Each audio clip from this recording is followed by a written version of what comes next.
各位贵宾，各位先生 Ladies and gentlemen, welcome to the number 309 workshop hosted by CNAIC. First of all, let me welcome Acting Secretary General, Mr. Chou Yi-che, to say a few words for opening remarks. Thank you very much. Thank you. Ms. He, President of MEDA, Director Shakila, Director Shauta, and Mr. Anderson of Standard Chartered Bank, and also our two entrepreneurs here with us today, Mr. Gu Lijing of Huaxin Technology, and also Mr. Li Chongyi of Visal Vision.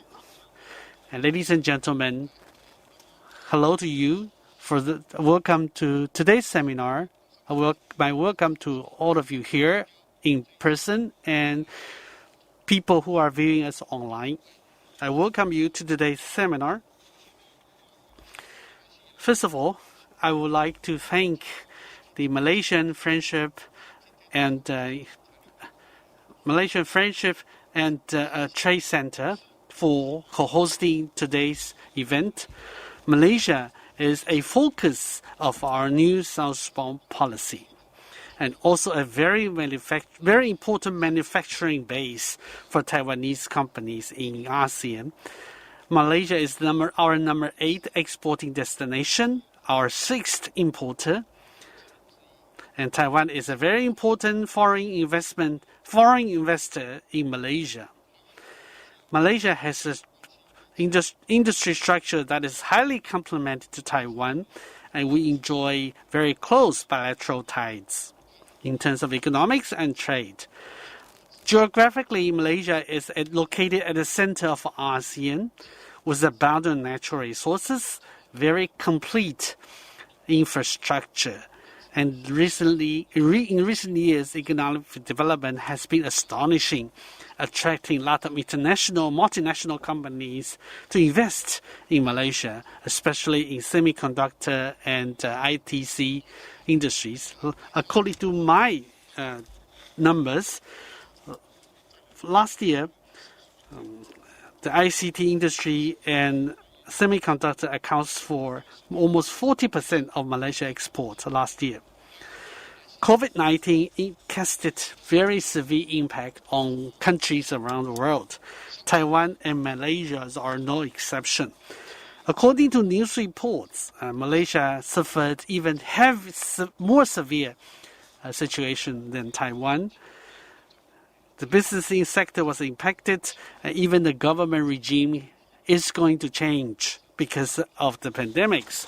So what would be the impact on the investment and the market? What are the opportunities? These are all in our minds, and today we are going to discuss these issues. We have 6 speakers today. We have Ms. Karen Ma, Division Director from ITRI. He will talk about the post-pandemic industrial development of Malaysia, and also Director Zakila and Director Zalton talked about investment policies of Malaysia, and Mr. Anderson from Standard Chartered Taiwan will talk about their footprints in Malaysia. In addition to that, we also have arranged 2 entrepreneurs who are operating in Malaysia to share their experience. The first one is Mr. Gu Lijing of Huaxin Technology Corporation, and also Mr. Li Chongyi of Visal Vision to share their experience with you. I am sure we will all take home a lot.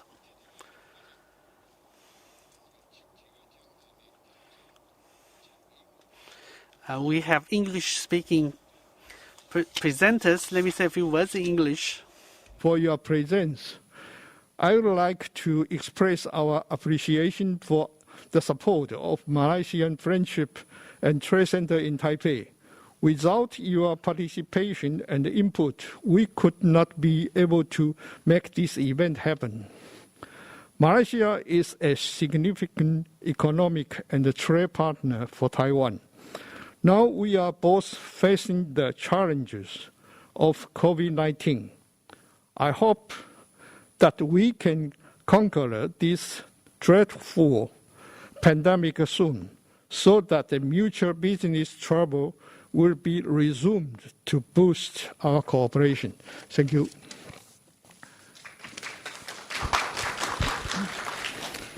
谢谢邱代理秘书长。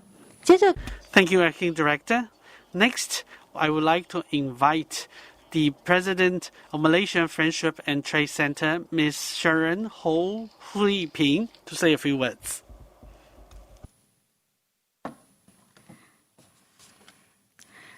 Mr. Chiu Yi-Chie, Deputy Secretary General, Chinese National Association of Industry and Commerce Taiwan, CNAC, distinguished speakers and guests, ladies and gentlemen, 大家午安. On behalf of the Malaysian Friendship and Trade Center, first and foremost, I would like to thank the Chinese National Association of Industries and Commerce Taiwan, CNAC, for the opportunity to co-host the hybrid investment seminar titled New Normal, New Opportunities in Malaysia. For 2 consecutive years, COVID-19 has brought much unprecedented challenges and opportunities. The pandemic has indeed taken a toll on our day-to-day lives and businesses. During this period of pandemic, we have had many discussions and exchanges on how we could turn crises into opportunities. At the same time, we have also devoted much of our efforts to explore ways on how we can better leverage on our resources and emerging trends to ensure business continuity and sustainability. As we have worked tirelessly to mitigate the challenges we are facing now today, my colleagues and I would like to take this opportunity to share with you the investment condition, trade policies, and business environment in Malaysia. We hope that these information exchanges will deepen the understanding of both our existing and interested Taiwanese companies of Malaysia's latest business environment. I hope that our investors can gain a greater understanding on how they could better tap market potentials in various economic sectors and positively consider Malaysia as a strategic manufacturing hub for their businesses in the Southeast Asia. Ladies and gentlemen, despite facing multiple headwinds, Malaysia's exports remains on a positive growth trajectory. Malaysia's trade surplus recorded the 4th consecutive year of double-digit growth, with an expansion of 26.9% to USD 44.20 billion compared to 2019. As for investment, Malaysia remains as a competitive investment location for foreign investors in the manufacturing, services, and primary sectors. Foreign direct investment accounted for 68.1%, or USD 13.2 billion of the total investment approved in the first quarter of 2021. Total approved FDI increased by 383.4% to USD 13.2 billion as compared to USD 2.7 billion in the same period last year. The E&E is the single largest contributor to the manufacturing sector. Today, it produces 13% of global back-end semiconductor outputs and accounts for approximately 40% of Malaysia's annual exports. With end users linked to 5G, autonomous vehicles, and the Internet of Things, chips made in Malaysia have a vital contributions toward the E&E global value chain. Ladies and gentlemen, Malaysia is highly encouraged with the expertise and number of investment made by Taiwan, especially in high value-added, high technology, and high-skilled business domains. On this note, Taiwan remains as Malaysia's important trade and economic partner. From January to March 2021, 5 projects with Taiwan participations were approved, with investment totaling USD 119.2 million. These projects were expected to create 638 jobs. Taiwan is ranked as Malaysia's fourth largest investors for this period. This encouraging investment is a testimony to Malaysia's unrivaled connectivity to the region and its business-friendly policies. Essentially, this also affirms Malaysia as an ideal and cost-effective destination for companies worldwide, especially Taiwan, that are interested to expand their business footprints in the Southeast Asia. I'm pleased that two renowned Taiwanese companies such as Wilson Technology, Passive System Alliance Group, and Visco Vision have established strong manufacturing footprints in Malaysia. It is our honor and privilege to have two distinguished representatives from these companies as our guest speakers today who will share their insightful experience in doing business in Malaysia. In addition, we are also very grateful and pleased to have representatives from E3 and StanChart who will respectively provide their views on post-COVID industry outlook in Malaysia and the banking and finance services during this period of pandemic. Ladies and gentlemen, like other countries worldwide, Malaysia has rolled out a huge financial aid to assist affected businesses and tackle the economic impact.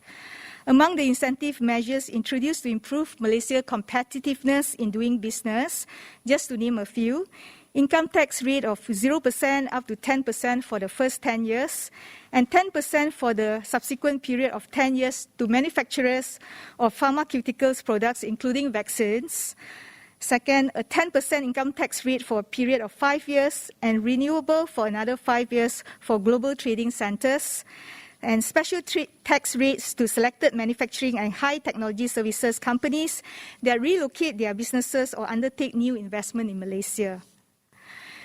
To ease the movement of business travelers, Malaysia has also established a one-stop center effective 2nd October 2020 and has subsequently launched the Business Travelers Center in KLIA on 23rd March 2021 so as to expedite the approval of all our business people and technical experts' entries into Malaysia. In addition, Malaysia has also introduced the Public-Private Partnership Industrial COVID-19 Immunization Program, in a short form PICAS. Currently, PICAS initiative is focused on companies in the manufacturing sector. Malaysia aims to vaccinate 2 million workers in the manufacturing sector by September 2021. Ladies and gentlemen, digital technology has a significant impact on economic growth, employment, and investment opportunities. To remain dynamic and competitive in the digital age, Malaysia launched its Digital Economy Blueprint in February 2021. On the digital investment front, Malaysia has attracted Ringgit Malaysia 345 billion investments to date, creating approximately 185,000 jobs. According to the Malaysia Digital Economy Corporation's MDEC, pure-play technology companies and digital services firms made Ringgit Malaysia 5.99 billion worth of investment in Malaysia in 2020. New investment by pure-play technology companies stood at Ringgit Malaysia 3.98 billion, while new investment by digital services companies amounted to RM 2.01 billion. Ladies and gentlemen, Malaysia fully recognizes Taiwan's innovation advantage and its core competency in ICT and E&E supply chain. Malaysia also recognizes crucial role played by foreign investors, especially Taiwan, in transferring cutting-edge skills and technologies to Malaysia. Therefore, Malaysia strongly welcomes more collaborations with Taiwanese industry players and other smart manufacturing technologies providers. We look forward to learn from Taiwanese companies the advanced technologies to upskill and reskill the workforce in Malaysia. Having said that, I take these opportunities to extend the appreciations of the Government of Malaysia to all our Taiwanese investors and businesses for your continuous interest, support, and confidence in Malaysia. I would also like to assure you that Malaysia remains committed to maintain a business-friendly environment for both our domestic and foreign investors. We strive to improve and create a conducive environment for investments and businesses' growth. I look forward to having your frank views and valuable suggestions in our seminar today. Rest assured, all matters raised will be given the due attention and consideration. Finally, I wish all a productive seminar and the very best of health during this period of pandemic. Thank you. 谢谢大家。谢谢何代。Thank you very much, President Sharon Ho of the MFTC. Moving on, we would like to invite our distinguished guests joining us today, as well as keynote speakers, to come forward to the stage for a group picture.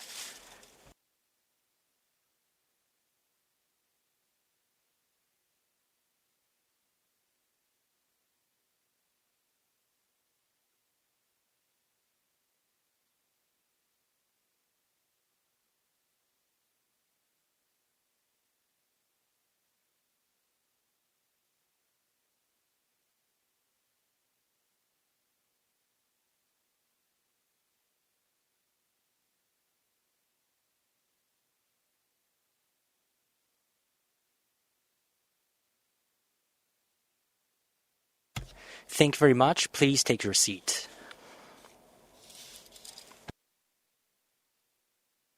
Ladies and gentlemen, today we are very honored to invite Division Director Ms. Karen Ma of the Industry, Science and Technology International Strategy Center of the ITRI to give a keynote presentation. Let's welcome Division Director Ma with a big round of applause.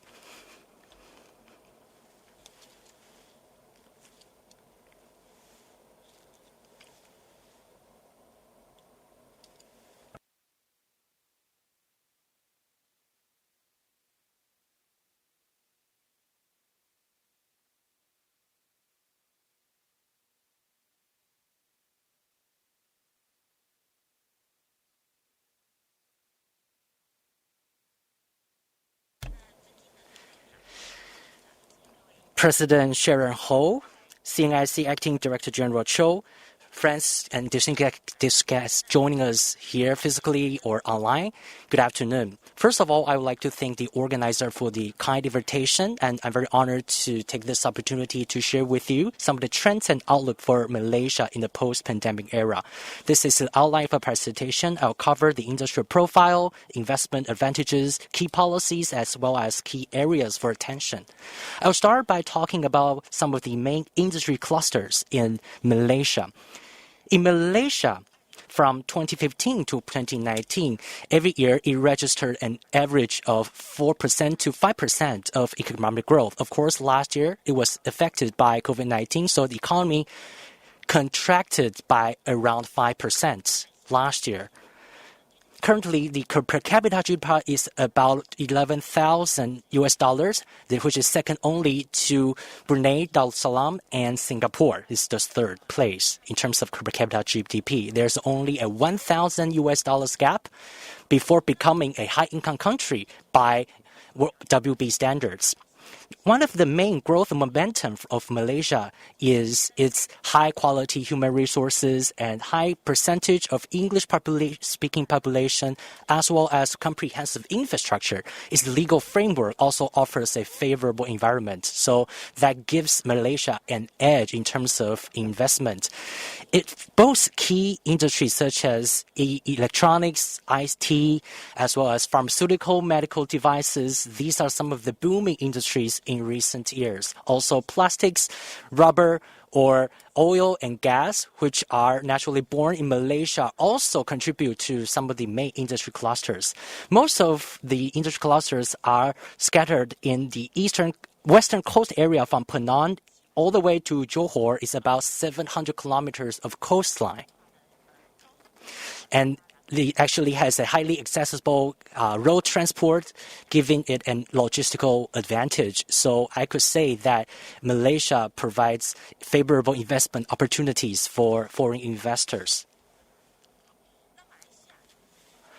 In terms of its electronic sector, it's one of the big contributors to its manufacturing industry. As you can see from the table from the Department of Statistics, the electronic industry in 2020 contributes to actually $93 billion, and also same with Taiwan. Even in last year, it registered positive growth despite the pandemic because it created a lot of demand.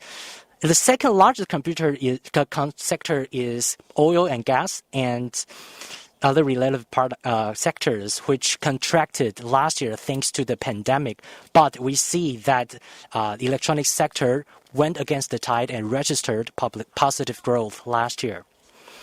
And why is Malaysia a favorable destination for investors? Here, I list some of the main advantage or main conditions for foreign investors to assess before venturing into Malaysia, such as cost, domestic events, foreign export competitiveness, business environment, as well as country risk. These are some of the factors to be taken into account for foreign investors. So we combine some of the international economic data and some of the international indicators to come up with this graph. These are some of the key indicators for the five economies in ASEAN plus Indonesia and plus India. So the green line refers to Malaysia. As you can see, its biggest strength lies in its low operational risks. So you can see it has the lowest risk in terms of business operation thanks to its comprehensive legal infrastructure. Also, it also boasts a favorable business environment as well as export competitiveness.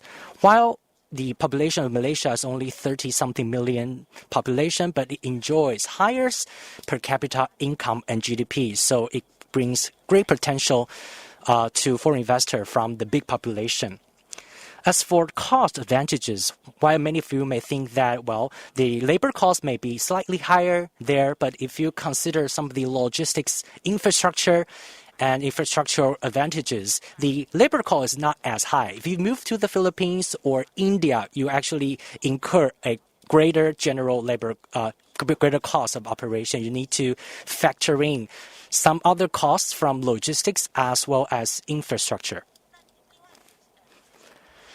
Another advantage of Malaysia is that it has a comprehensive electronics sector. If we see the mapping or where these manufacturing sectors are located in the 6 economies, we can see that electronic multinational names and Taiwan electronics companies are clustered there. You can see I put a number next to the graph. You can see the number of companies investing in Malaysia. We see that Malaysia tops the chart in terms of electronics industry cluster from all the way from north to south. We see different electronics clusters. In contrast, a lot of Taiwanese business are moving to Vietnam, but you can see that it's mainly clustered in the north. But it is more regionally limited. Actually, it's more focusing on the downstream vendors. Actually, a lot of business in Malaysia focus on investing in the upstream. And this chart, I list some of the major multinational electronics names investing in Malaysia. As you can see, Japanese companies top the chart. For example, very early on back in the 1950s or 60s have already moved to Malaysia for business opportunities. So some of the passive components names are already there. And also we have a lot of US-based names investing there. Especially in the past 3 years, US companies have invested greatly there, taking up half of their total investment in Southeast Asia. Also, one special thing about Malaysia is about its semiconductor or chip assembly and packaging sector. It actually is an important export industry there. So as we can see, these are some of the major electronics names from around the world. How about its role in terms of electronics in ASEAN? It's actually the manufacturing hub for electronic components in ASEAN. Many businesses invest in Malaysia and then export to other ASEAN economies. For example, some of the top exporting components go to ASEAN, especially to Singapore. Also, a lot of export went to Thailand and Singapore. And some of the main exported items in electronics include IC, because a lot of testing and assembly names are based in Malaysia.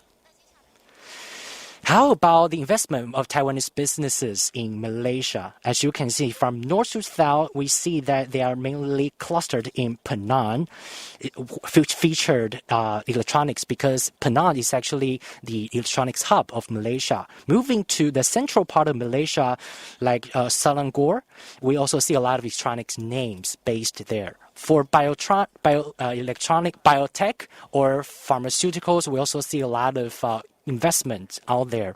Moving south to Malacca or Johor, in addition to electronics, we also see the investment by chemical materials because here it is home to one of the most important petrochemical industry clusters in Malaysia. So as you can see, Taiwanese businesses are scattered everywhere across Malaysia, and the two sides enjoy really close ties with each other. Now, I would like to briefly cover some of the key industry policies in Malaysia. The first one is the industry forward policy. It was being mentioned or being updated on the first day of July this year. It's one of the newest policies introduced by the government. It features some of the focus, industry focus. Some of the more relevant dimensions to investors is that actually continue some of the policy of the previous administration, such as funding support, tax incentives, among others. It covers multiple support incentives to industries in the form of funding or tax breaks. So that creates a favorable environment for businesses. The second one is about the digital economy. Digital economy is one of the important focus of its digital roadmap going forward. So it has worked together with multinational companies such as Microsoft in order to drive the development for both the public and private sector. I think digital economy has also been put on top of the agenda for governments around the world. I think that also offers great investment opportunities for Taiwanese businesses. There's also one project for the national automotive industry. And in 2020, Malaysia also issued some of the policies geared toward cars industry. Now it's moving to its third phase. Malaysia is the third largest car manufacturer in ASEAN, following Indonesia and Indonesia. It produces about 500,000 cars every year. In the future, it will set its eye on AV or EV. So for those who are setting their eyes on investing in auto parts and components, you may as well consider Malaysia as your investment destination. And here I summarize some of the key advantages and disadvantages of investing in Malaysia based on its labor force, its industry clusters, as well as policy support. But in the interest of time, I'll just very briefly talk about some of the key messages here. Our slides will be left at your disposal after the conference for you to download.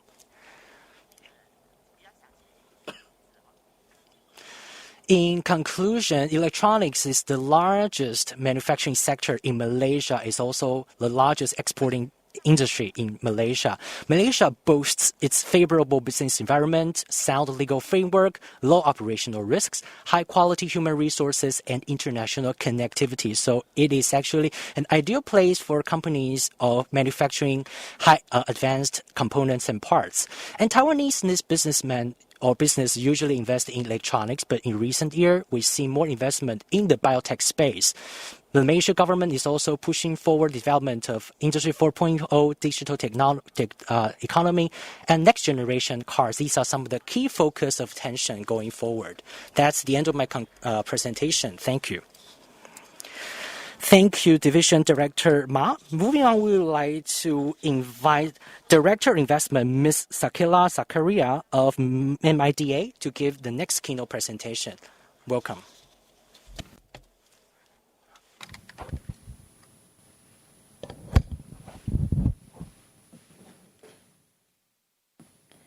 Okay, good afternoon, ladies and gentlemen. So before I begin, I would like to thanks to CNAIC for organizing this event and also invited us to share our investment and trade opportunities in Malaysia.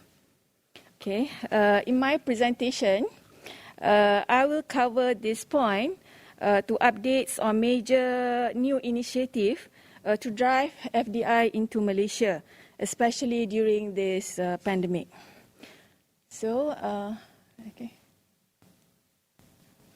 let me start by saying a few words about MIDA, Malaysian Investment Development Authority. So MIDA is the first point of contact for any investors or businessmen who wanted to do business in Malaysia.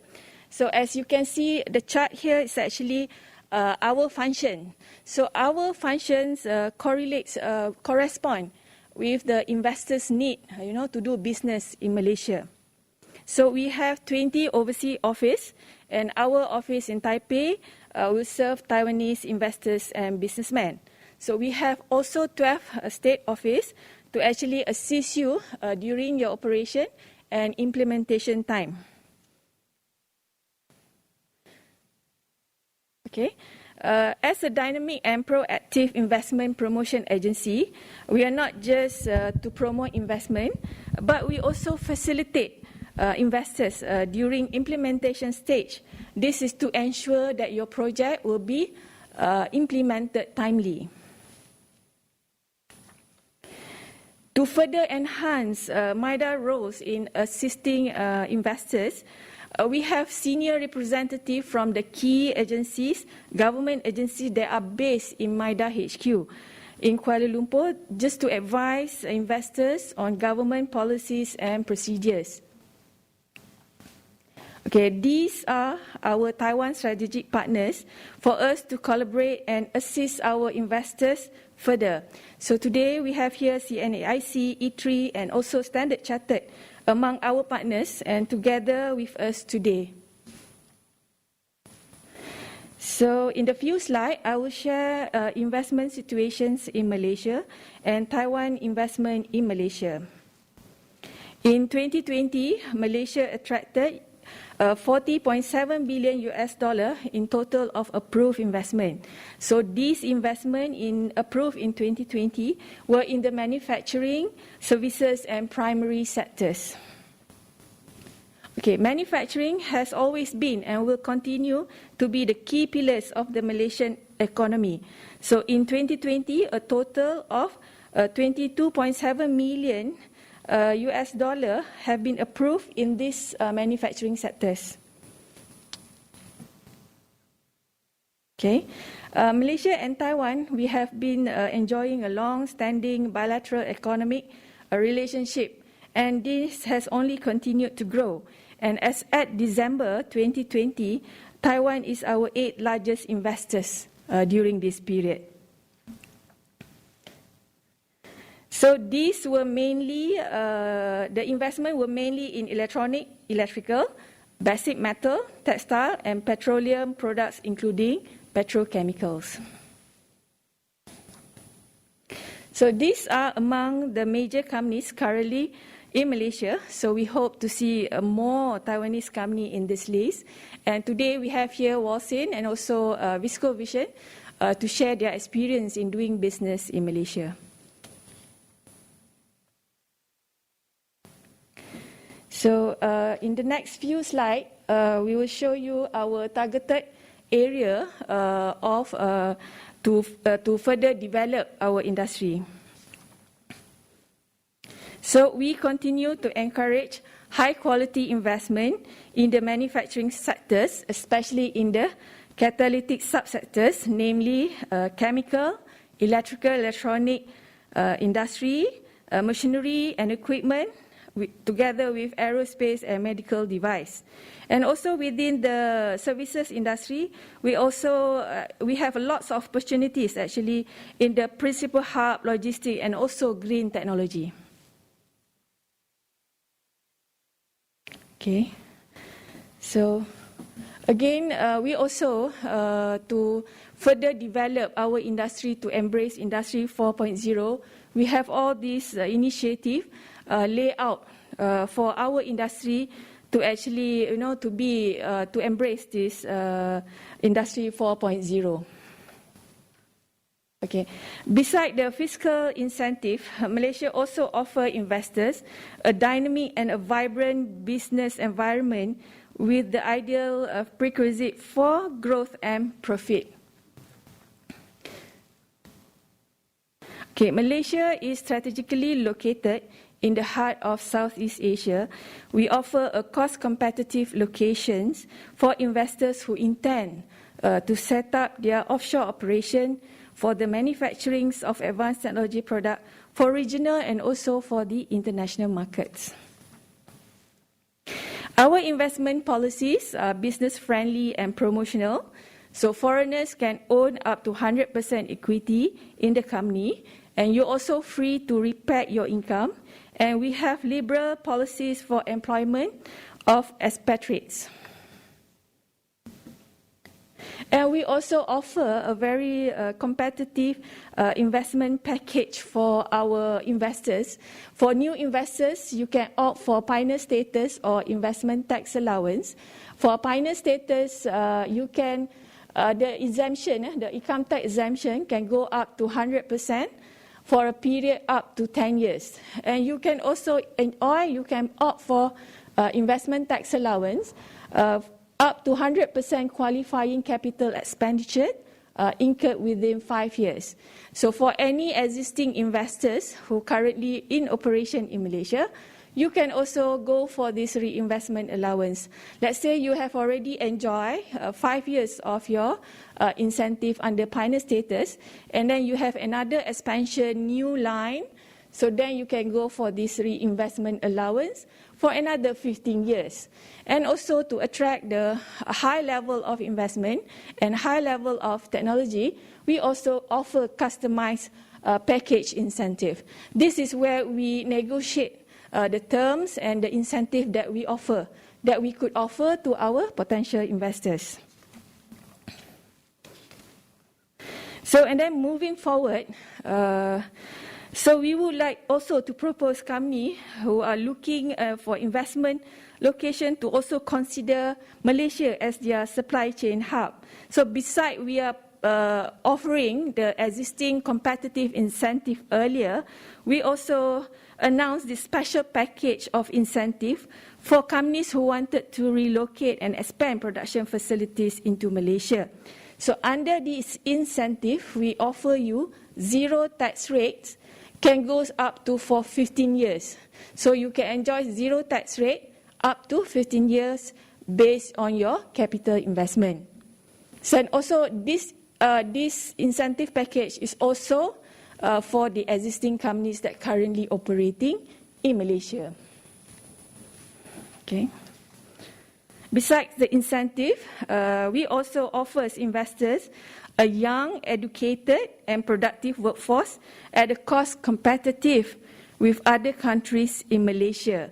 And our literacy level are high, and school leavers of entering the job market have at least 11 years of basic education. So we also have many Taiwanese graduates, Malaysian graduates who graduates from the Taiwanese universities. You know, so you can also leverage on these students because they speak your language, they know how your culture. So this, if you are interested, you can also contact us for any job matching to provide the talent needs for your company. Okay, a strong and comprehensive ecosystem. We also improve productions and logistical efficiency. So this is to reduce. So let's say because our approach is ecosystem approach. So we have a very established ecosystem. This is just one case point on semiconductor. So we have other ecosystem which is also very established. So let's say if you want to do business, so you have all these people to actually support you during your operation. So this is very important for any manufacturing facilities who wanted to do business in Malaysia because you are in the right ecosystem. So beside the ecosystem, we have a well-established and strong engineering supporting industries to support your operation in Malaysia. This is especially important for manufacturing companies who wanted to do components. You know, you need to outsource your components and everything. We have all this company to actually serve your company. Okay. All right. If you think about Malaysia, you think about ASEAN. So we encourage investors to leverage on Malaysia as a gateway for the wider ASEAN region. So beside ASEAN, we also have a gateway to a market of over 3 billion people created by FTAs. And furthermore, with our participation in RCEP, the world's largest trading bloc, our investors, through their presence in Malaysia, and you can again potentially tap into 30% of the world populations. So this is our ranking, where we consistently rank among the best country to do business. Okay, to also further to improve investors' experience, in particular seamless investors facilitation, to ensure that investors obtain efficient support from our government, we have all these major new incentives to drive the investment. So MIDA also, we embark on digital transformation. So all your application, be it manufacturing license, your incentive, your expatriate post, all can be done online, digitally. So the next, sorry. Okay. And then beside going digital, we have also established a dedicated unit. We call it as PACU, Project Acceleration and Coordination Unit. This is again to provide end-to-end facilitation to all projects to enable them for your project to be implemented timely. So once your project approved in MIDA, so we will make sure that every single thing during your implementation will be taken care of. Any issues, any challenges, this unit will take care. Okay. So again, this is a one-stop center. So in effort to balance the public health and investment and economic, we have established one-stop center for business travelers, especially during this pandemic.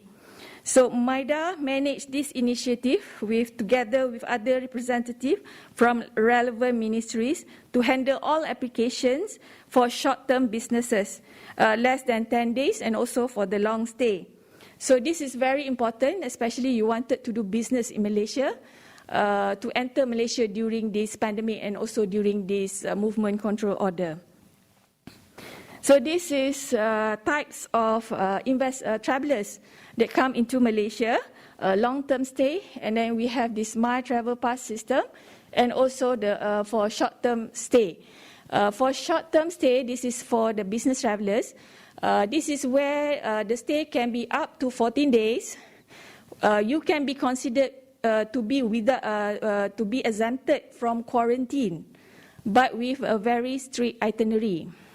So we can consider, especially for potential investors, existing investors, especially the top management, to see your business in Malaysia, your technical expert, especially if you wanted to do installations of your machine, for your technical expert to come to your operation. And we also allow your business customers to actually go through these short-term business travelers, up to 14 days without quarantine.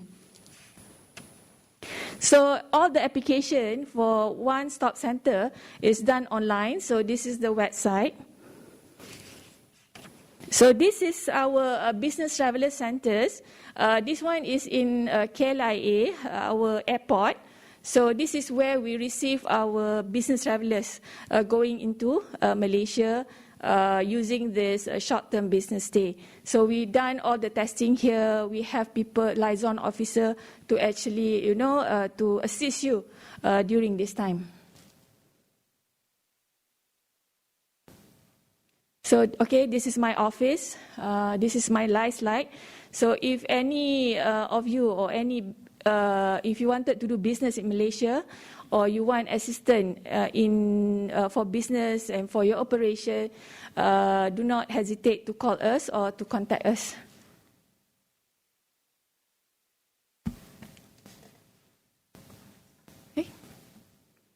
Okay, I hope today's session you'll be further encouraged to consider having a presence in Malaysia and to cater the Asia Pacific and global market. So we are actually stand ready to provide a necessary support towards our mutually beneficial long-term strategic partnership. Thank you so much.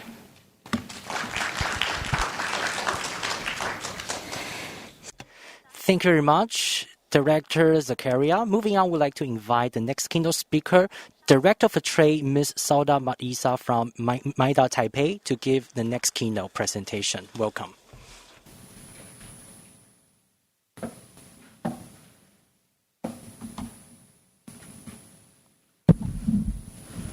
Hi.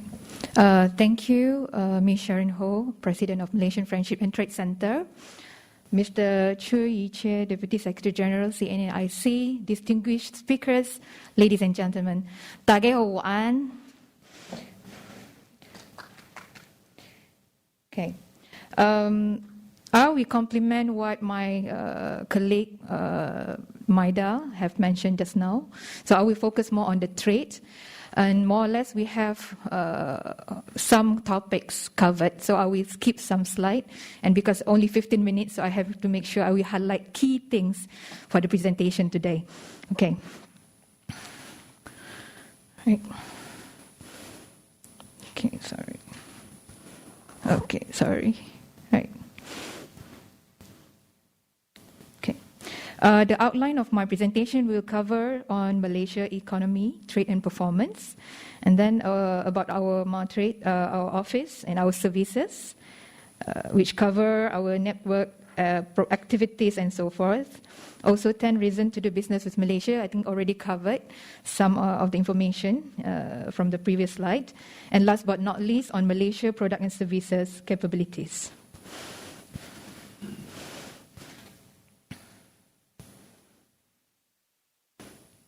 Okay. First fact about ASEAN, already mentioned by Madam Shakila just now.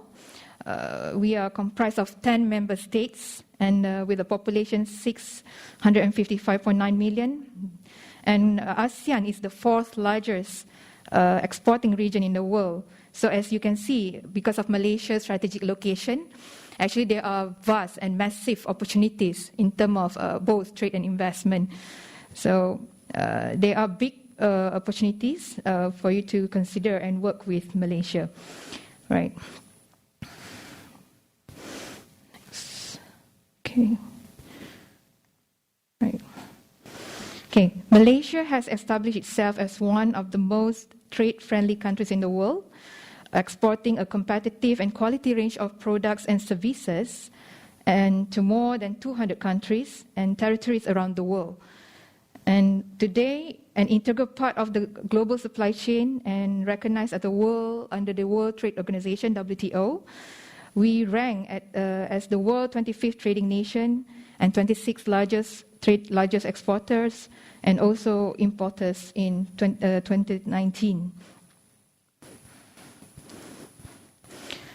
Malaysia economy has been transformed since 1970s from one based primarily on the export of the raw materials, which is rubber and tin, back in 1970s, and now to one that is among the strongest, most diversified and fastest growing in Southeast Asia. Primary production remain important to the country, and we are a major producer of rubber, palm oil, export considerably quantities of petroleum, natural gas, and also one of the world's largest sources for commercial hardwoods. Increasingly, however, Malaysia has emphasized export-oriented manufacturing also important to fuel our economic growth. Right. Malaysia trade performance. Okay. Malaysia trade performance in 2020, as you can see from the slide, because of the pandemic, of course, our trade performance was impacted by the unfavorable external environment, and this due to the impact of the lockdown measures imposed globally amid of the pandemic, and this actually caused major disruption to the manufacturing activities and movement of goods globally. Based from the slide, you can see total trade, export and import in 2020 actually very, very muchly affected. But in terms of trade surplus, we still maintained in total, managed to maintain export growth, total trade surplus of 25.6%, despite of the challenging period. Okay, right. Our performance, top 5 key market, accounted for over 50% share of our total trade, export and import. As you can see from the slide, Taiwan is our important partner in terms of trade, which represent about 5.1%, as you can see from the slide. So our status as to date, our import actually is more than our export to Taiwan. So trade surplus is still in favor of Taiwan. So for our office, so we have to work harder to get more balanced trade with Taiwan. Okay.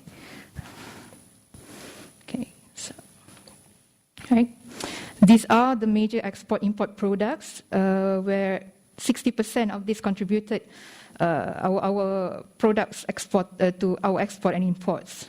Yeah, mainly from E&E, petroleum for export, palm oil, chemical products, and also rubber product. Whereas for import, we also import a lot of E&E products from Taiwan, chemical products, machinery equipment, and so forth. Okay.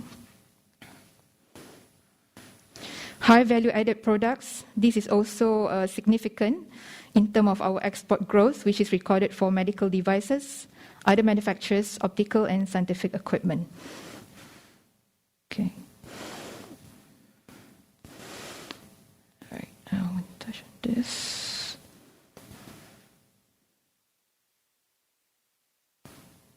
All right, let's go next.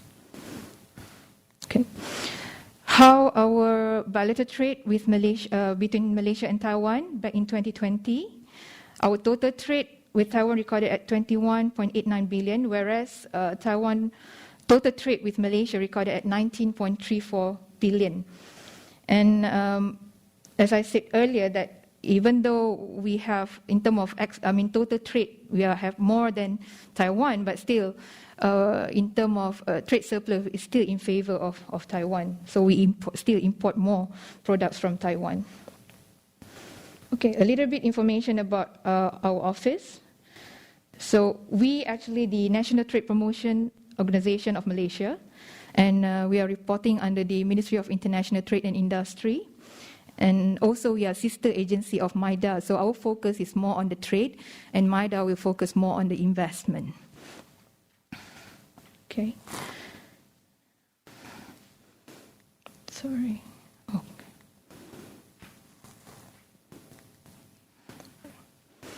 Okay. In terms of our presence, globally we have 34 trade officers and also 12 marketing officers. So in total, we have 44 office presence globally. So all of you, doesn't matter wherever you are always encouraged to work with our office. When it comes into business opportunities, you are always welcome to approach our office to discuss further on business opportunities and also to gain some market intelligence or any market insight, especially when it comes to business opportunity with Malaysia. Okay. Our core function comprise of 4 main elements, which is export promotion, exporters development, trade and market information, and also trade advisory and support. In terms of export promotion, we assist Malaysian companies to establish their presence overseas and establish their presence overseas and raise their profile in the foreign market through promotion events, for example, like trade fairs, trade missions, and so forth. In terms of exporters development, in order for Malaysian exporters to be ready in the sophisticated and competitive international market, we provide programs to assist them to equip themselves for the knowledge and skill in challenges in order for them to expand and also to handle the challenges in the global market. And this will include trainings on certification, advisory, market intelligence, and so forth. And in terms of trade and market information, yes, this is also one of our roles, disseminating all the relevant information as well as market intelligence to all Malaysian and to ensure that they will be maintained competitive in the international trade. Last but not least, our trade advisory service and support. We fulfill this demand by fulfilling and providing general market and product advisory that available in the respective countries and also product and units. Okay. These are some of our activities. We also attended iconic events, but for the past 2 years, we haven't had a chance to do our activities as usual because of the pandemic. So most our participation since 2020, mostly we only able to attend it virtually instead of physically. I would like also to take the opportunity to highlight about our event, MIHAS.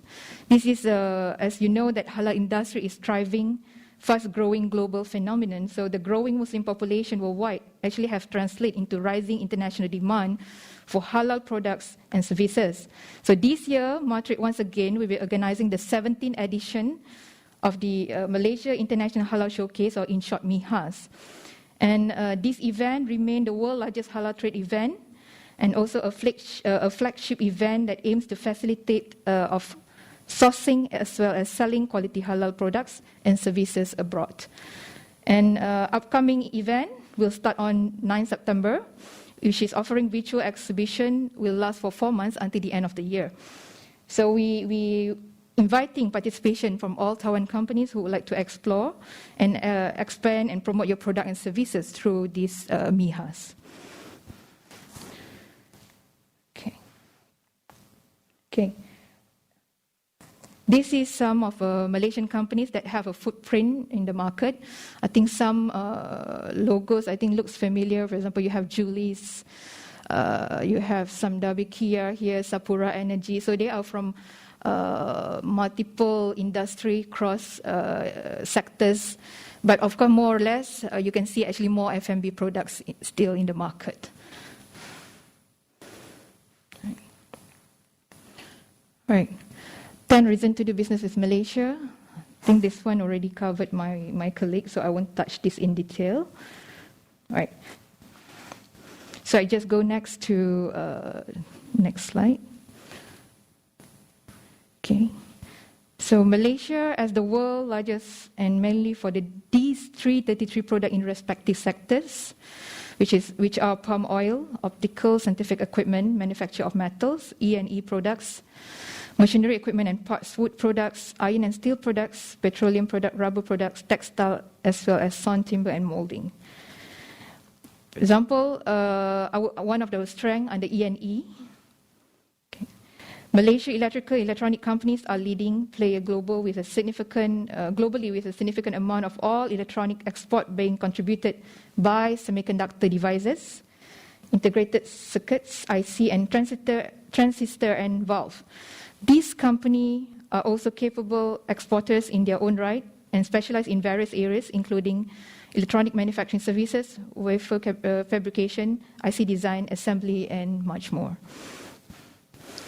Whereas ICT is also another important sector for Malaysia export and include electronic government solution, electronic commerce solution, software development, and system integration for banking, finance, insurance, healthcare, education, and range many more other services. Next, machinery and equipment. Malaysia export of machinery currently include specialized process. Specialized process, metalworking, power generation, and general industry machineries, among other things. We also the largest manufacturer of boiler in Southeast Asia, with the capability to manufacture and supply high-grade and internationally accepted industrial boilers. Okay. Malaysia oil and gas, next, is also a big industry, and today is among the most dynamic in the region. And these include the provision of specialty services such as engineering, procurement, construction, commissioning and installation of EPCCI, fabrication of offshore oil and gas, and this is related to structure and various other logistic, infrastructure, storage, and management requirements. Textile and furniture are also under the lifestyle, also our strength. And for example, under textile, apparel, and footwear, Malaysia's rich fusion of cultures and the industry, tenacity and resilience coupled with its work with international fashion label has actually primed the industry to meet the global demand for the design of clothing and so forth. Whereas furniture, Malaysia has actually established itself as a world leader in furniture design and manufacture with over 80% of its output exported to over 160 countries, including kitchen, bedroom furniture, upholds, furniture, wooden frame, and office furniture. Last, I think this life sciences also, you can see pharmaceutical, medical glove, and medical consumables. As an example, high-quality raw rubber products continues to make up the bulk of the global demand for a variety of healthcare-related products and other downstream applications. Malaysia is committed in sustaining excellence, especially in its rubber manufacturing sectors. Another important segment, which is agriculture produce and processed food. The processed food industry is one of the most established industries in Malaysia, aided by Malaysia's world-class good manufacturing practice and its globally recognized practices as well as halal standard, globally recognized halal standard. And food, is which is Malaysia excel at, and the largest export category here is edible products and preparation of existing, consisting of sauces, soy-based product preparation, and so forth, and mainly used for the food ingredients. Okay, last but not least, Malaysia's strategic location in terms of transport logistics, we are also very strong in terms of logistic industry, as it is well developed and has a complete chain of service providers, including integrated logistic services, cold chain activities, and so forth. Its integrated logistic service undertake warehouse transportation, freight forwarders, and other related value-add services. Okay, these are some of our partners in Malaysia. Okay, all right. Our foreign partners outside Malaysia, Chamber of Commerce, companies, and also financial institutions. All right.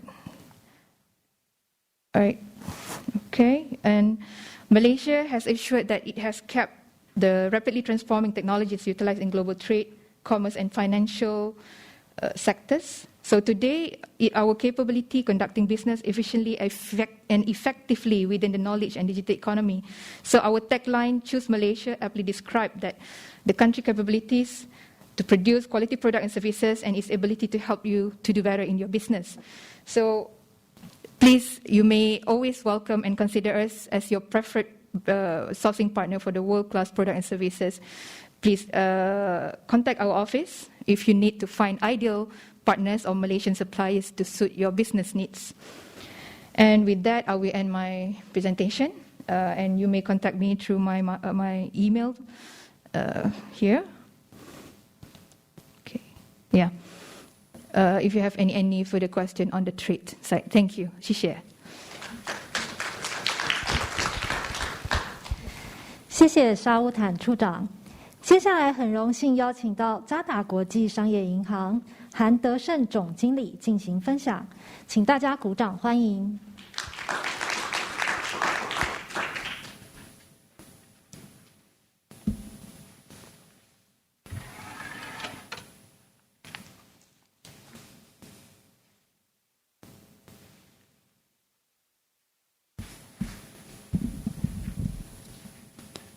Good afternoon, ladies and gentlemen.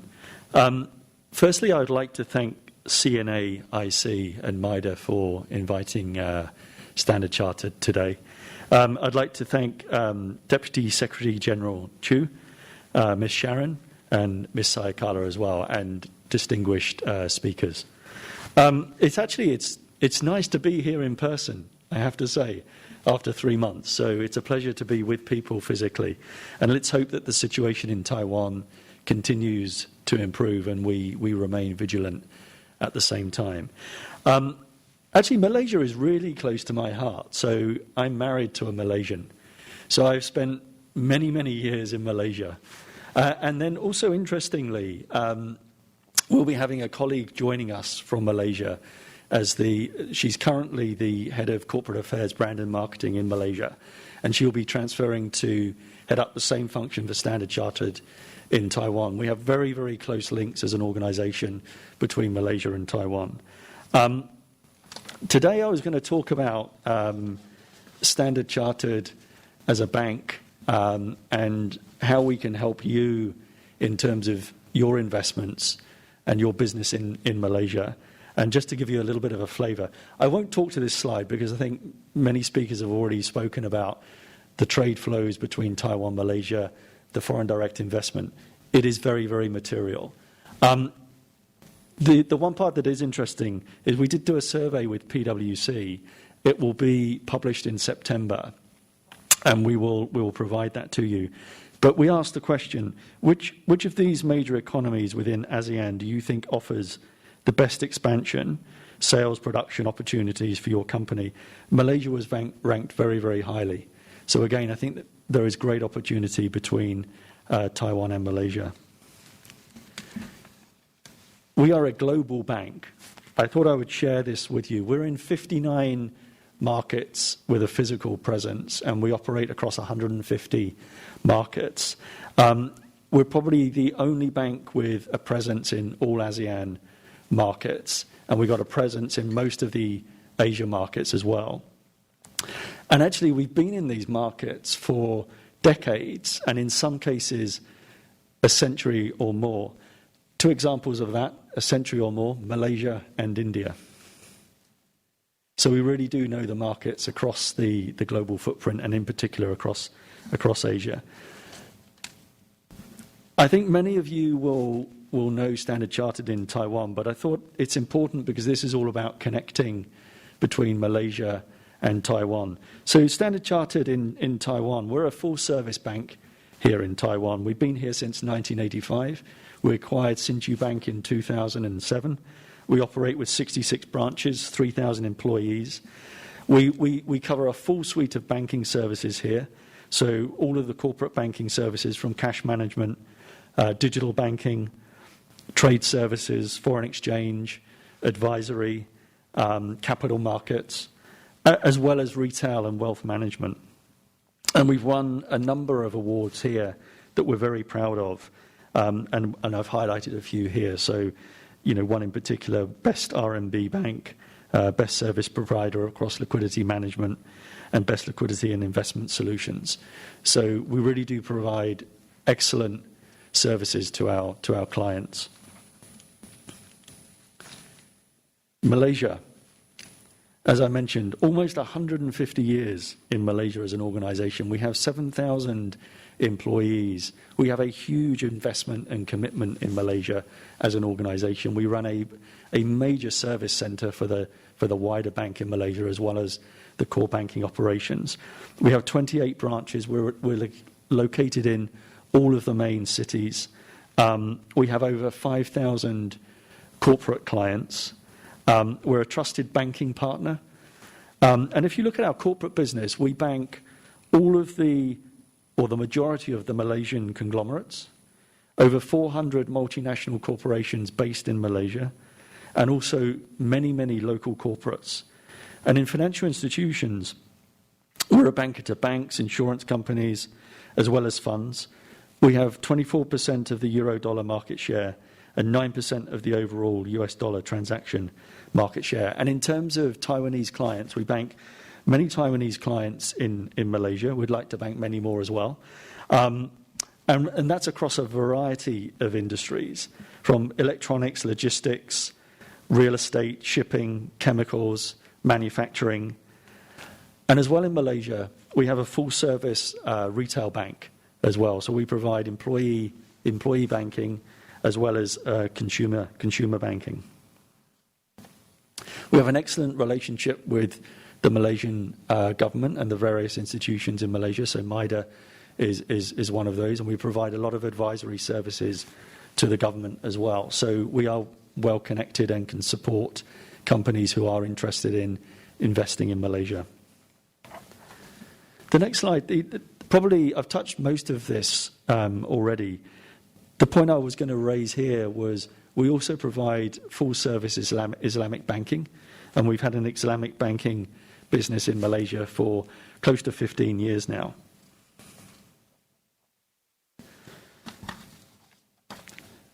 I've summarized here because I think awards are really helpful just to demonstrate. It's the external view of us as an organization and the quality of the people that we have. And we've won a lot of really prestigious awards recently in Malaysia.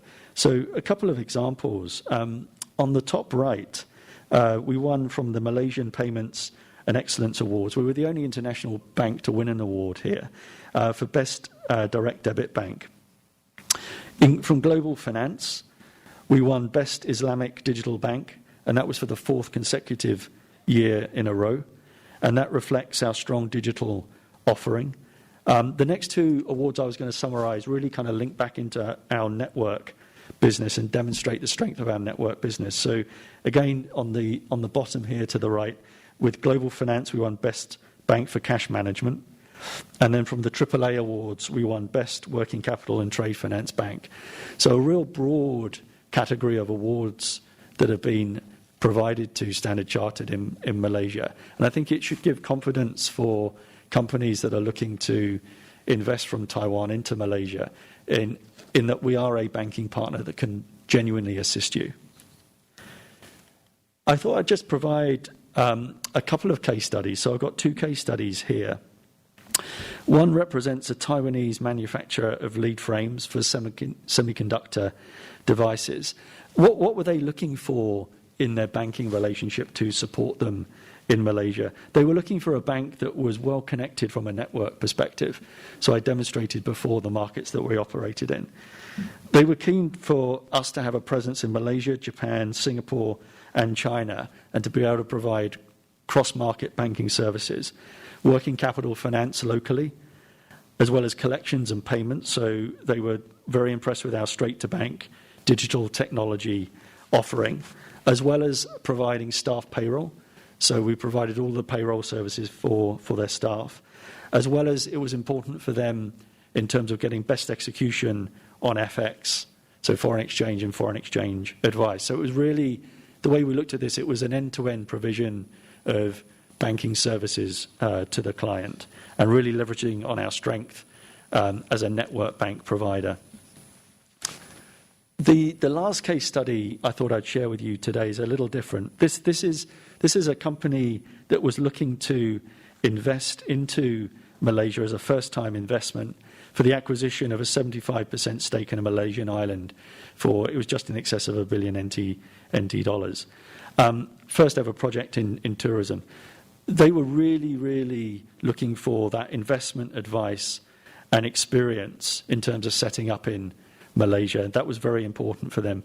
It was also important that they had proper escrow services, similar to the previous case, a provision of payments and collection through both the straight-to-bank digital technology platform that we have, as well as foreign exchange advice and transaction, especially for them as a first-time investment into Malaysia, in terms of navigating the various requirements from a foreign exchange perspective. So we were able to provide that advice and that seamless banking for them. I thought I would share this with you just so it can give you really a flavour of, one, the importance of those banking partners between two big economies in the region, and how we can help either with existing investments that may already be in Malaysia, or if you're thinking of setting up in Malaysia, and the kind of things that you need to think through, and how we can help you there in terms of providing banking services. So thank you very much. Share. 谢谢韩德胜总经理。 Thank you very much, CEO Mr. Ian Henderson. Let us move on to talk about case studies of Taiwanese businesses investing in Malaysia. First of all, we are very honored to invite Mr. Gu Lijing, Vice Chairman and Vice CEO of Watson Technology Corporation. Let's welcome Vice Chairman and Vice CEO Gu.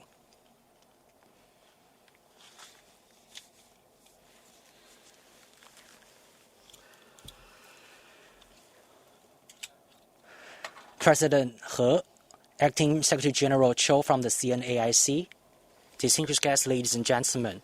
First of all, thank you very much for coming to today's workshop. On behalf of the PSA Group of Watson Technology, I would like to introduce our investments in Malaysia and some of our considerations. I'll start with a brief introduction of our Passive System Alliance, or PSA Group. As you can see on the slide, okay.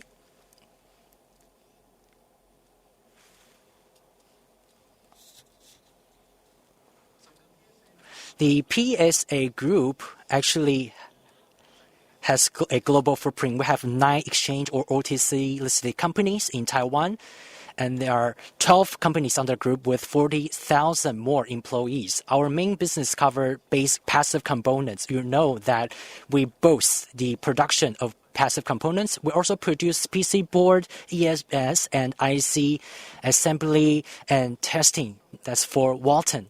Our revenue in 2020 topped 109 billion NT dollars, and our market cap is currently 222 billion NT dollars.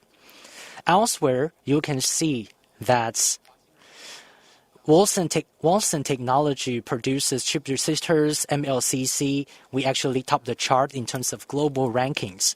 We also have subsidiaries producing PC boards such as Hamstar and Global Brands. These 2 companies have all been investing in Malaysia. So this is a group overview of all the members under the PSA. You can see that those that come with a number are exchange or OTC listed companies in Taiwan. So not only do we have a local presence, we also acquire some Japan-based companies and some other global companies. Next, PSA's operation in Malaysia.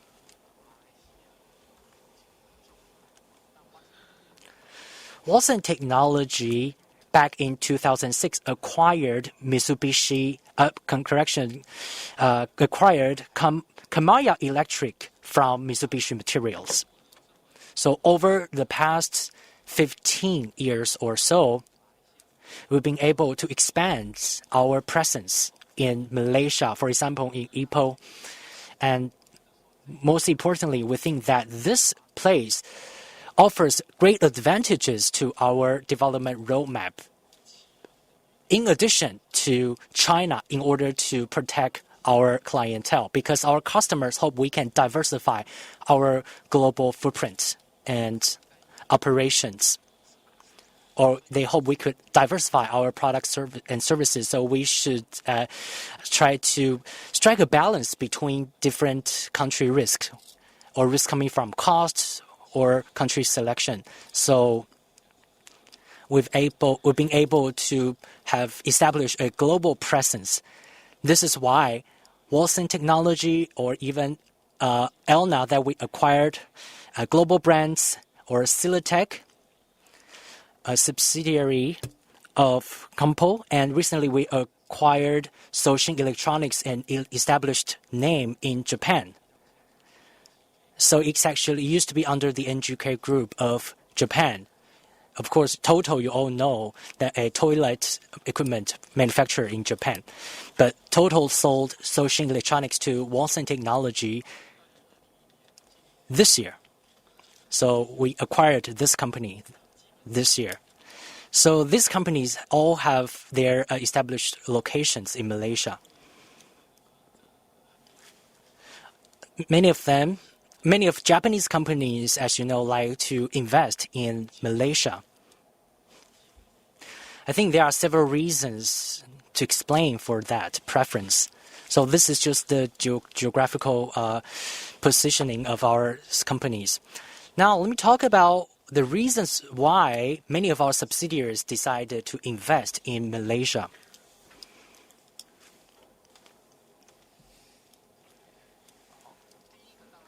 First of all, it is strategically located.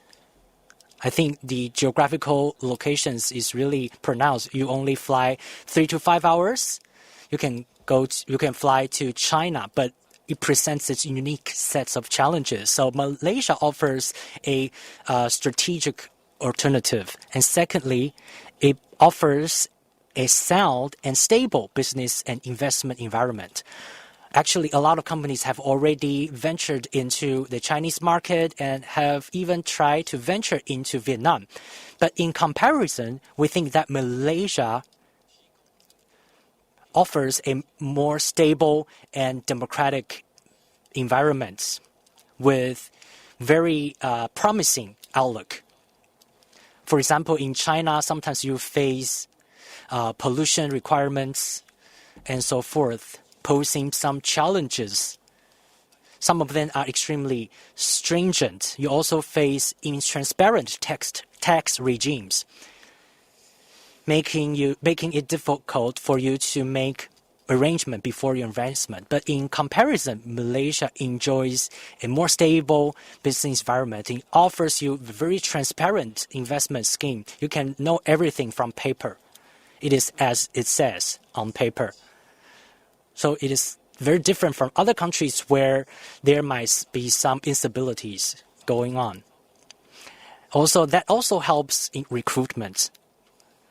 For example, from the previous speakers, we learned that the labor cost in Malaysia is slightly higher than its peers. But if you have an overall consideration, in China, we set a lot of factories.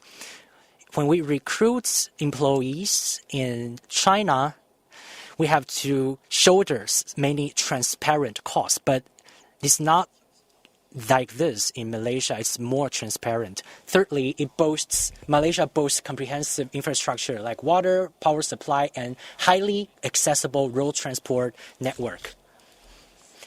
Fourth, and last but not least, Malaysia boasts a highly qualified labor force with very proficient language skills.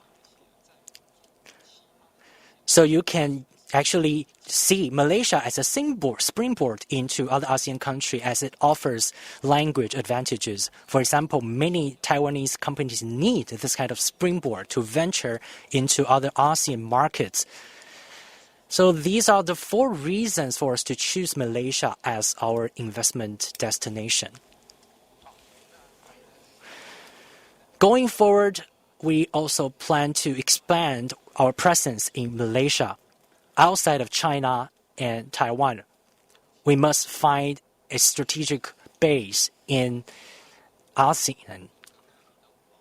But elsewhere, we also look to Vietnam or India. We've made some inter-country comparison. And Malaysia offers a relatively more stable environment with reasonable cost. So in the next 1 year or so, we have outlined some shortened investment plans which features Malaysia. For example, we will invest hundreds of millions of Malaysian ringgits in the next few years or so. We also have other investment considerations before moving to Malaysia. As was mentioned by previous speakers, we can work with trade agencies like MIDA. Also in Taiwan, we also have different associations. For example, we'll also focus on the 4th Industrial Revolution. We'll work with the Taipei University of Technology to develop automotive components, which is a critical part of the 4th Industrial Revolution. So we work with Professor Ding in National Taipei University of Technology and actually manufacture the automotive parts in Malaysia. Secondly, the investment environment is also favorable because it provides a highly cost-effective labor force. Highly qualified and stable labor force are key to manufacturers of all kinds. Malaysia is also home to comprehensive infrastructure with highly connected transportation network, transparent port regulation, among others. This is why we think that Malaysia really enjoys great infrastructure advantage. I also talk about the favorable business-friendly policies. Its policy regimes are highly transparent.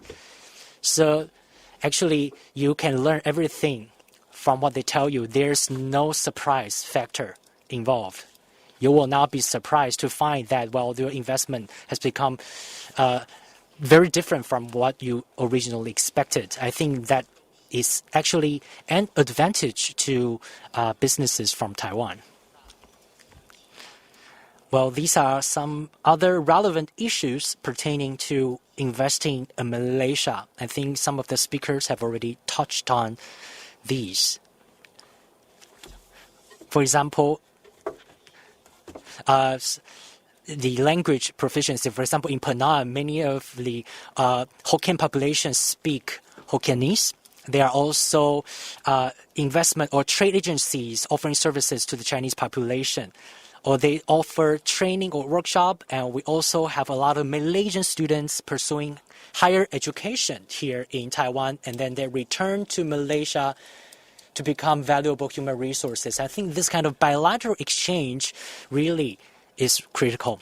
I think in the long term, these are advantageous conditions for bilateral investment to work. With that, I conclude my brief presentation, and I look forward to exchange with all of you during the Q&A. Thank you.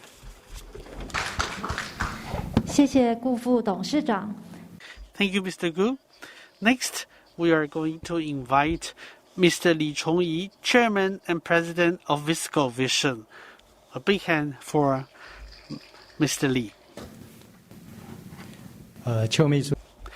Secretary General Cho, Ms. Ho, my friends from CNAIC, and ladies and gentlemen, I'm very happy to have this opportunity to present my views.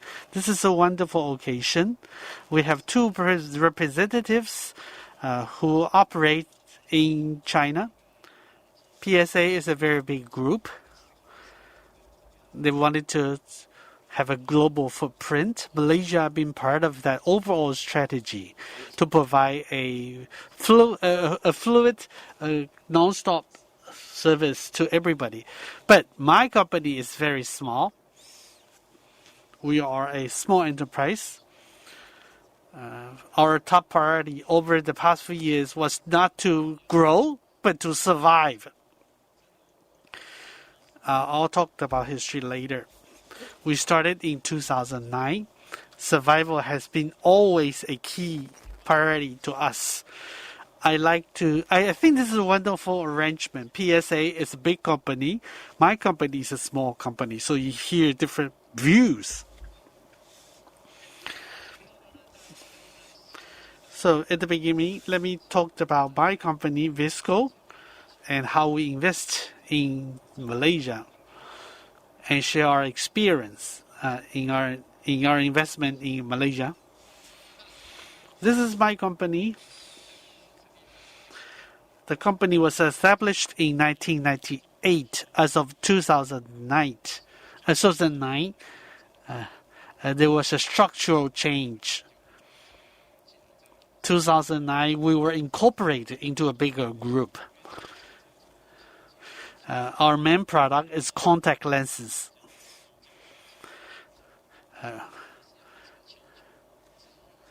We have some membrane technology that is proprietary to us. In 2009, we developed our own material. We created our own what we call hydrogel. This is very important. In 2009, we started to work on this product, and we became break even in 2016. So this is a very important path for my company. So we started to be a contrarian to the mainstream contact lenses industry since 2009, but we survived. We strived. So we are doing so far so good.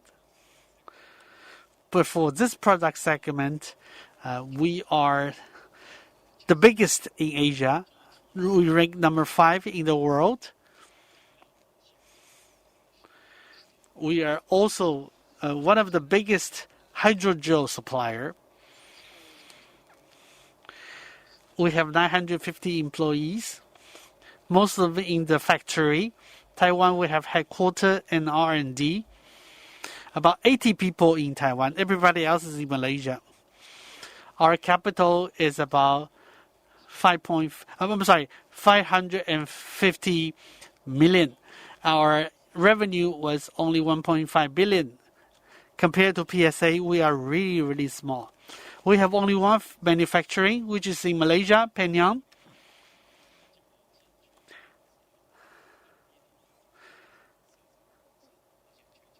We established the Penang factory in 2010.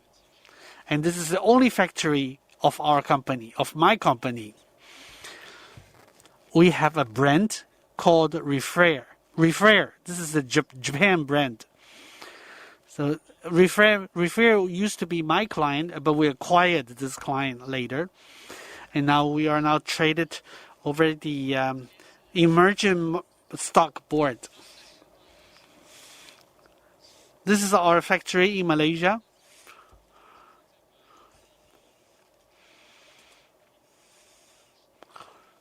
We represent a very typical growth path of Taiwanese company. Before China's reform, this place was used by Acer.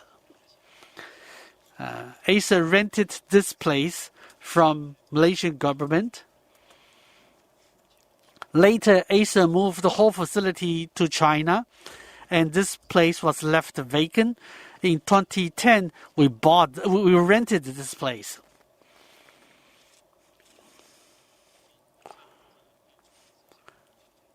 This is a park-like environment, very good, a lot of green trees.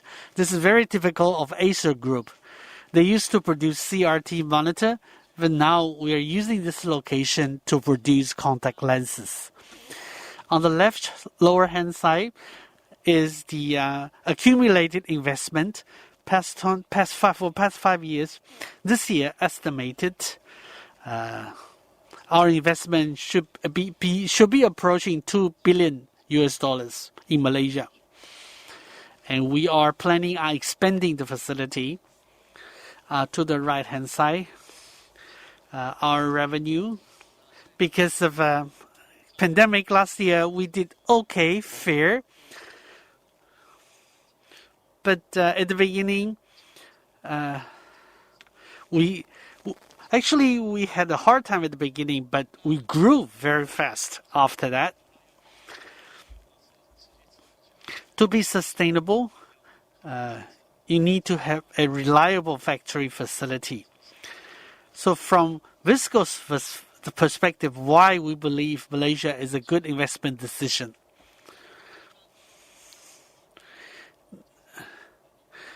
You can look at this from the human resources, environment, and social political aspect.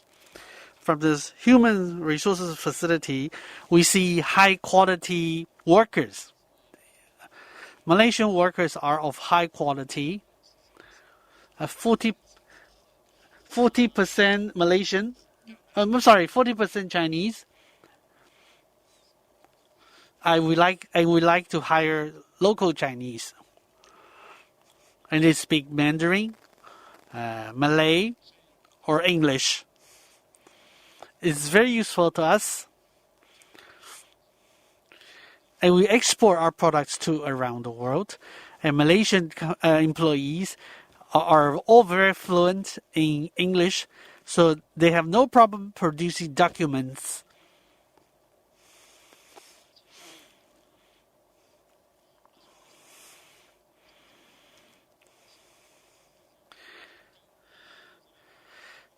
They can communicate fluently with Taiwan headquarters.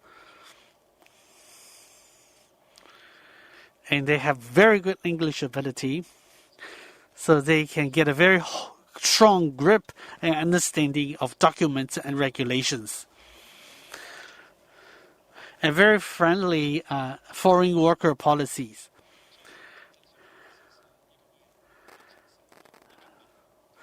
Malaysian policy allows us to hire 3 foreign workers for 1 Malaysian worker we hire. So this is very good to us.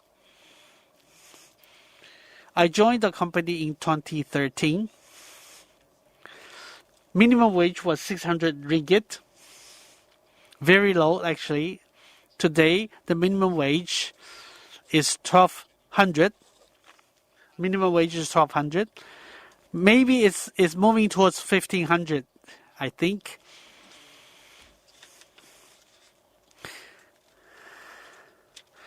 I think that it is still relatively cheap in terms of a human capital cost. And Malaysia enjoys very sound and complete infrastructure. There's never a shortage of water or electricity. And Malaysia does not have severe natural disasters. Maybe the only issue is flood. During the monsoon season, sometimes we have to survive floods. But other than that, there's very rare natural disasters. Land is abundant, rent is low. For small companies like us, this is vital. So we can make good use of our capital and get the return back.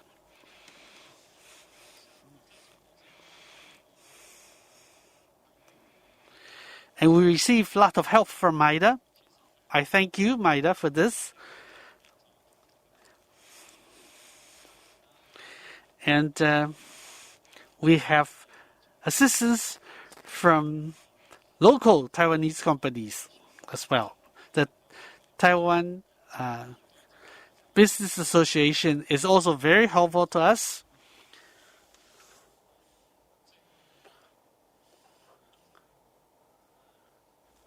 I think in Penang, we are receiving lots of help from both government and the Taiwanese business associations.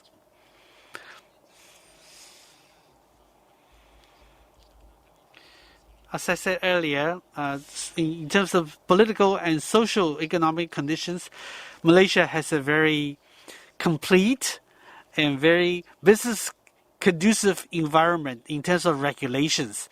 And Malaysia respects intellectual property rights very much. And Malaysia enjoys many FTAs. I think the tax for Taiwanese contact lenses is 5% to be exported to China, but through Malaysia the tax rate is 0. Malaysia income tax is higher than Taiwan, but they have incentive is the reinvestment tax deductible quote allowance, which is very beneficial to us. And Malaysia is a society of a very diversified culture. Malayans, Indians, and Chinese are three major groups. And they have a very diversified culture. You see different kinds of ethnic groups in the labor market. And you see lots of different temples from different religions in Malaysia. So this is a very good thing for us. Given the diversified ethnic composition of the population, Malaysia society is very peaceful, very cooperative, and harmonious. This is how we look at Malaysia, why we like Malaysia. 从小2013年的时候。 My company grew from a very small company to today where we are. So I like to thank Malaysia for giving us this opportunity. I'm using this from the Malaysian government publication. Penang is about 4 times the size of Taipei City. About 70% of the population of Taipei City. Not a very populous city.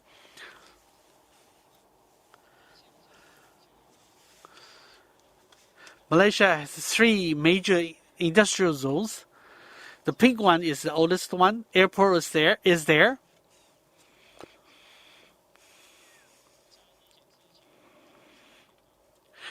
Before the pandemic, there's a daily flight from Taipei to Penang. China Airlines has a daily flight, and then Starlux is flying Penang as well. So it's very easy for us, about 4 hours, 4 to 4.5 hours.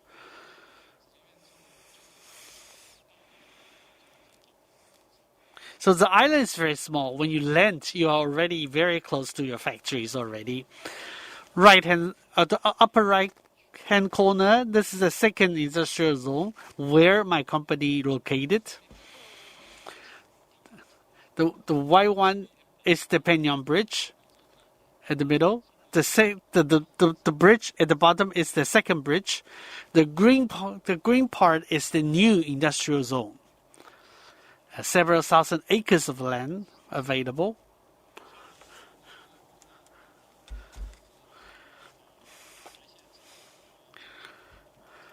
Malaysia is working very hard to attract foreign investors. So local government is releasing land for better planning. In Penang, there are about 300 or more multinational companies, Japanese, United States, German company, and other companies.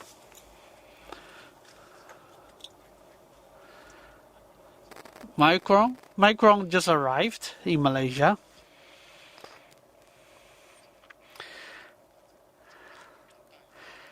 They took the land I was going to rent from us. So they rented the area. That's why I know they have arrived in Malaysia. Penang has many good multinational companies. This page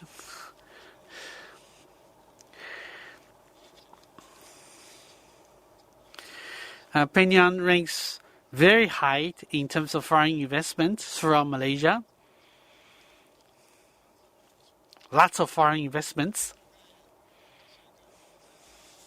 Finally, from my perspective, Penang is a wonderful place to invest.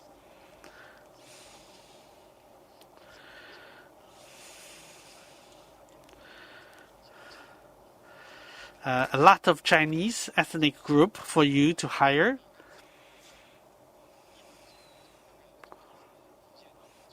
Lot of Chinese populations from Hokkien, so you can speak Taiwanese with them. I think Hong Kong is a different country because I do not understand their language. But when you go to Penang, I can totally understand what they're talking. They're speaking Hokkien, which is very similar to Taiwanese, and they eat the same thing as I do. So I'm very used to the living environment. This is a wonderful place. This concludes my presentation. Thank you very much. Thank you very much, Chairman and President Lee from Visco Vision. Let us now move on to the Q&A session. We're very honored to invite Acting Secretary General Cho from the CNAIC to moderate this session. So, dear speakers, please move to the stage for the Q&A.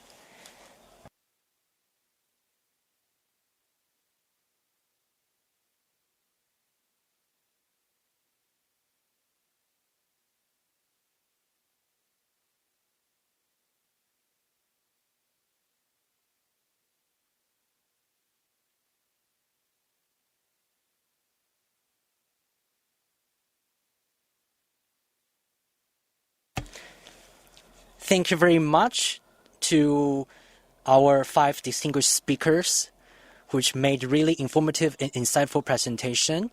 Of course, we're a little bit tight on schedule today, so from now on, we will open the floor for questions and comments. So you can raise your question and comments either in English or Mandarin Chinese, or as was mentioned by President Lee, you can even raise a question in Taiwanese if you wish. So now let us open the floor for questions and comments. So please raise your hands and our staff on site will pass the microphone to you. Thank you.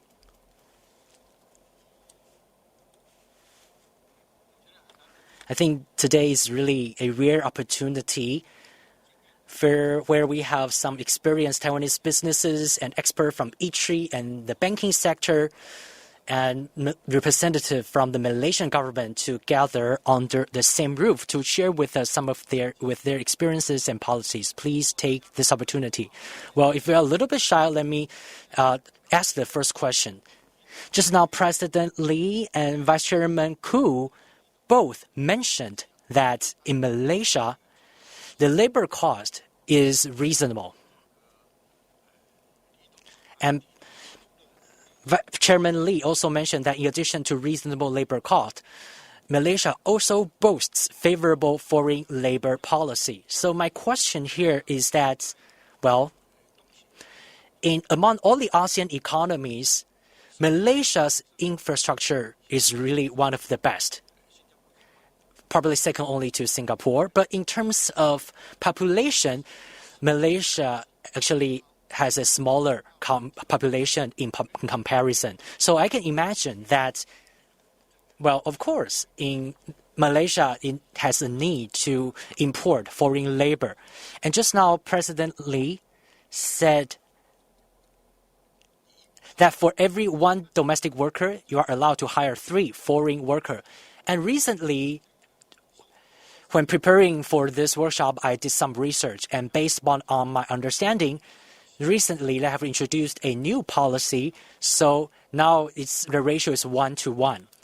I mean, foreign to domestic labor, the ratio is 1-to-1. That's a recent change to the policy. So I want to confirm whether that's the case, whether the policy has been changed.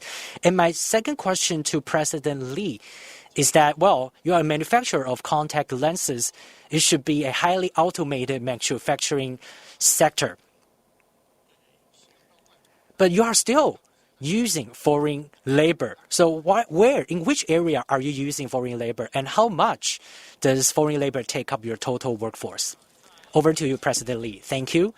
Well, in Malaysia, the 3-to-1 ratio actually only applies to certain sectors, and we are some of the high growth supported sector, that is medical devices, so we are given preferential treatment at 3-to-1. But for general EMS, OEM, it's actually 2-to-1. So there are different ratios applicable to different sectors. And secondly, indeed, Malaysia only has 32 million population, so it's not abundant in labor sources. So we can see that going forward, the Malaysian government will focus not on labor-intensive industries.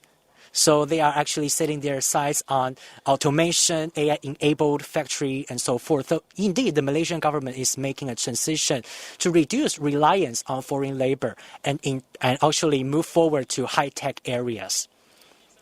Thirdly, speaking of our company fiscal vision, of course, each companies have different survival tactics. For the top 4 companies, they have really highly automated production line.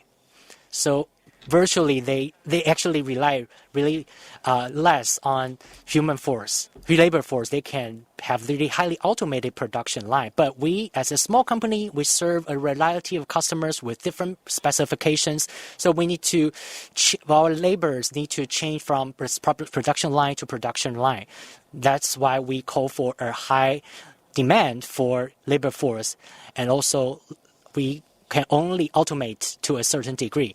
But over the years, we still managed to get by, but probably automation will be our next area of growth in the next few years, because we realize that Malaysia only has 32 million population. So when we grew to a certain scale, when we march into Industry 4.0, we probably need to rely more on automation. That will be a big focus of our blueprint going forward. Thank you. Thank you, President Lee. Do we have any questions or comments from the floor? Don't be shy. Yes, we have one gentleman over there. Thank you very much to CNAIC for hosting today's workshop. I'm a chairperson of an industry association in Taiwan. 10 years ago, I ventured into Sabah and invest there because our previous chairman was a supporter of organic agriculture. That's why I decided to invest in Sabah. And everyone actually placed high hopes on technology and manufacturing for human development. But for agriculture, now we've come to develop organic agriculture in Sabah. But actually, in the past 10 years, we've been struggling quite a bit because organic agriculture serves to save mankind. But for the medical device or population in Sabah, they lack a deep understanding of organic agriculture. The medical expenses there are really high. That's because it's actually pesticide is actually an important issue there. So we want to help the Malaysian government to implement the so-called pesticide-free agriculture. But in the past 10 years, we haven't been able to be really supported by the government of Sabah.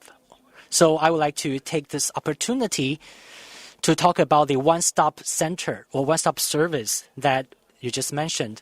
For example, when our top management want to go to Malaysia, which is virtually impossible. And when I go to Sabah or Malaysia, I use the second home channel in order to make my entry. So you probably think that's ridiculous. But now, companies in Sabah also have been impacted by COVID-19. We still continue our operations non-stop, even through the first wave of lockdown at March 18th last year. We continue with our production. You probably don't know about the exact date because as member of the management, we need to stay updated about the regulations. So we still continue operation despite the lockdown. But the government and the people did not feel grateful. Through multiple channels, we would like to boost our investment and channel our funds or to introduce our top management members into Sabah, Malaysia. But we faced hurdles because there were some challenges from visa. We found it difficult to receive visa approval. So our top management cannot enter Sabah. But the top two companies, they are listed companies. So, of course, that's not an issue for the big two. But for organic agriculture, so when I ventured into Malaysia, there was another executive who already passed away, but he was one of the forerunner for our efforts there. But I think agriculture or organic agriculture contributes a lot locally. For example, our orchid growing business has been growing for past 30 years. We have a turnover of $300 million.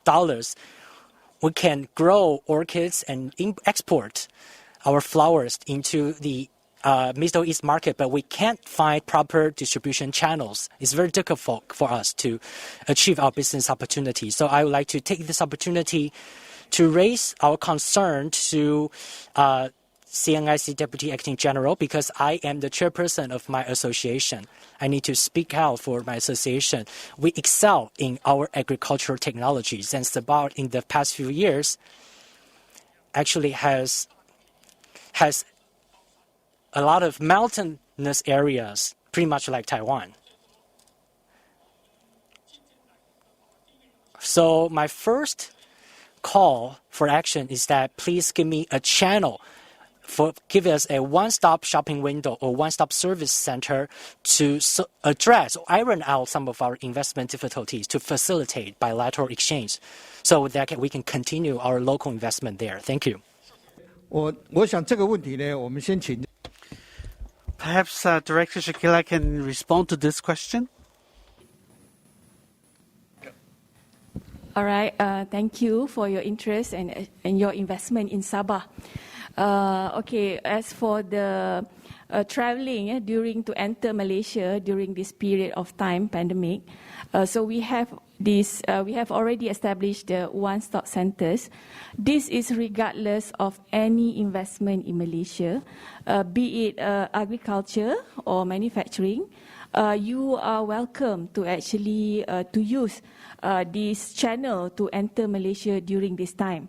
The stay is up to 14 days. You can be considered to be exempted from the quarantine. So if any of your top management wanted to visit your factory, your agriculture farm, the organic farming, so you please contact us. We can assist you on the applications to enter Malaysia via one-stop center. And as for because just now I did mention our targeted sectors in the manufacturing sectors. However, agriculture is also important to us. Within MIDA itself, we have one dedicated division for agro-based industries. So any issues and challenges that you have, in your investment in agriculture, especially agro-based industries, you can talk to us. And we also have our office, MIDA Sabah. If you have any issues and challenges that you face with the state government, so we are also there to assist your company in that investment, in agriculture. Yes, we welcome you to talk to us and to engage with us with any issues and challenges that you have in your organic farming or your agricultural products. Thank you. I hope that I can answer your questions. But for further engagement, please feel free to contact us, especially to contact our office. Thank you. 好，谢谢 Shakila 处长。 Thank you, Director Shakila. This is a very important issue indeed. In addition to the comments,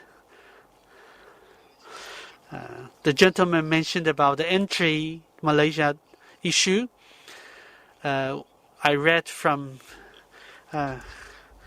news that German semiconductor manufacturing inferior also worried about how the entry restriction will be changed.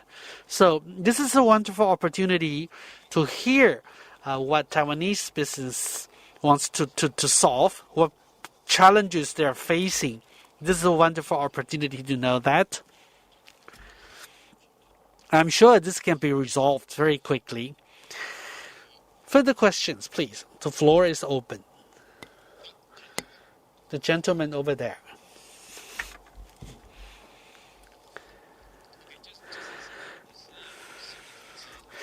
If I'm going to invest in Malaysia, a new investment, and Malaysia is experiencing very severe pandemic. If I want to hire more operators, am I going to hire enough people because of the pandemic? I need a lot of operators at the beginning stage of my factory.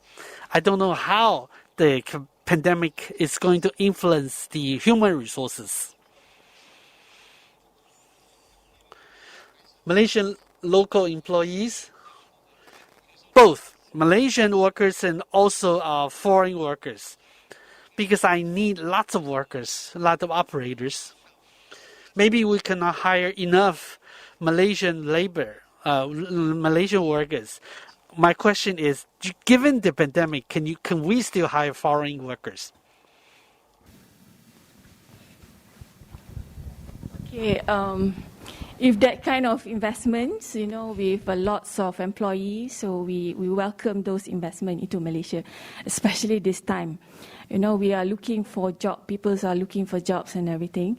So in our organization, MIDA, we have one division dedicated for talent management.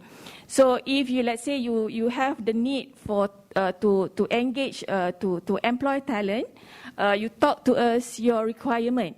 So we can also help you to to engage with all these supplier of employees.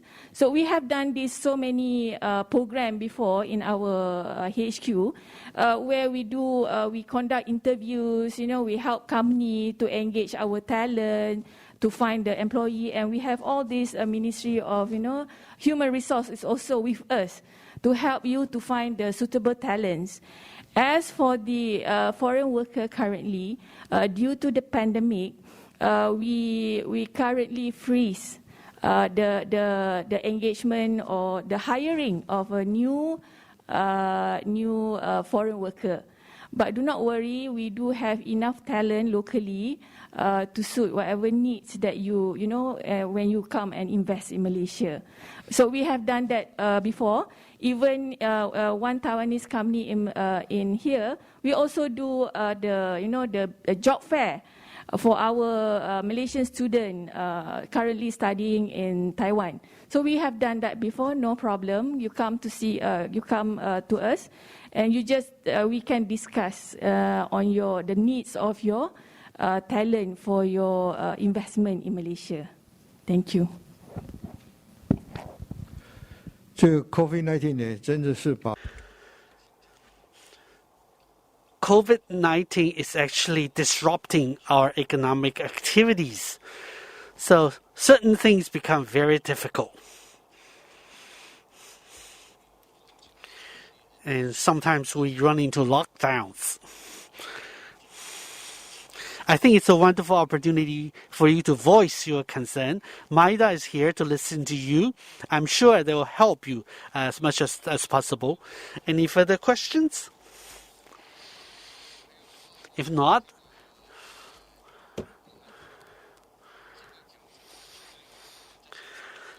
perhaps you would like to speak to them in private. So they will be here. The speakers will be here around here for a few more minutes. So officially, we close the workshop today, but you are welcome to talk to our speakers afterwards. Thank you very much for your participation, physically and online. Thank you very much.